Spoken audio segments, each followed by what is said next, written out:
Hello guys, welcome back to my new vlog. ಇವತ್ತು ನಮ್ಮದು log start ಮಾಡಿ 9ನೇ ದಿನ. ಆದರೆ ಇವರು ನಮ್ಮ ಹೊಸ ಕೆಲಸದವ್ರು. ಇವತ್ತು ಹೊಸದಾಗಿ ಬಂದಿದ್ದಾರೆ. ಮೊನ್ನೆ ಮದುವೆ ಆಯ್ತು ಅವ್ರದ್ದು. ಎಲ್ಲ ರೋಲಿಂಗ್ ಶೀಟ್ರದ್ದು ಪೂರ್ತಿ ರೆಡಿ ಆಗಿದೆ. ಈಗ ತಗೊಂಡು ಲೋಡ್ ಮಾಡ್ಕೊಂಡು ಅಲ್ಲಿ ಫಿಟ್ ಮಾಡಕ್ಕೆ ಹೋಗ್ತೀವಿ. ಎಲ್ಲಿ ಅಂತ ತೋರಿಸ್ತೀನಿ. ಇವತ್ತು ಕೆಲಸದ್ದೇ ವ್ಲಾಗು. ದಿನ ಮೀನು ಹಿಡಿಯೋಕೆ ಹೋಗೋಕ್ಕಾಗಲ್ಲ, ಯಾಕಂದರೆ ನಮಗೂ ದುಡ್ಡು ಬೇಕು. ಅದಕ್ಕೆ ಕೆಲ್ಸಕ್ಕೆ ಬರ್ತೀನಿ. ಸ್ವಲ್ಪ ಜಿಮ್ಗೆಲ್ಲ ಡಯಟ್ಗೆ ಮತ್ತು ಜಿಮ್ಗೆ ಎಲ್ಲ ಫೀಸ್ ಬೇಕು. ಹಂಗಾಗಿ ಗೈಸ್ ಈಗ ಲೋಡ್ ಮಾಡ್ಕೊಂಡು ರೋಲಿಂಗ್ ಶೀಟ್ರ್ ನಾವು ಹೋಗ್ತಿದೀವಿ ಕೆಲಸ ಮಾಡಕ್ಕೆ. ಇಲ್ಲೇ ಒಂದು 1 ಕಿಲೋಮೀಟರ್ ಅಷ್ಟೇ ದೂರ. ಇನ್ನೇನು ಹೋದ ತಕ್ಷಣ ತೋರಿಸ್ತೀನಿ ಎಲ್ಲಿ ರೋಲಿಂಗ್ ಶೀಟ್ರ್ ಹಾಕೋದಂತ. ನಾವು ನಮ್ಮ ಫ್ರೆಂಡ್ಸ್ ಸೇರಿ ಹೋಗ್ತಿದೀವಿ.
ಗೈಸ್ ಬಂದು ಕೆಲಸ ಮಾಡೋ ಹತ್ರ ಇದೇ ಕೆಲಸ ಮಾಡೋ ಜಾಗ ತೋರಿಸ್ತೀನಿ ನೋಡಿ.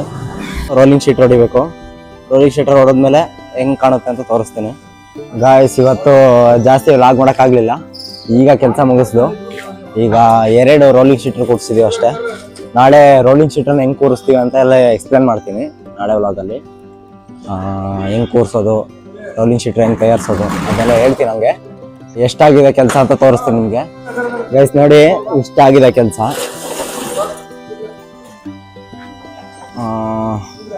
ಒಂದು ರೋಲಿಂಗ್ ಶೀಟ್ರ್ ಕೋರ್ಸ್ ಆಗಿದೆ, ಇನ್ನೊಂದು ಕೋರ್ಸ್ ಆಯಿತು.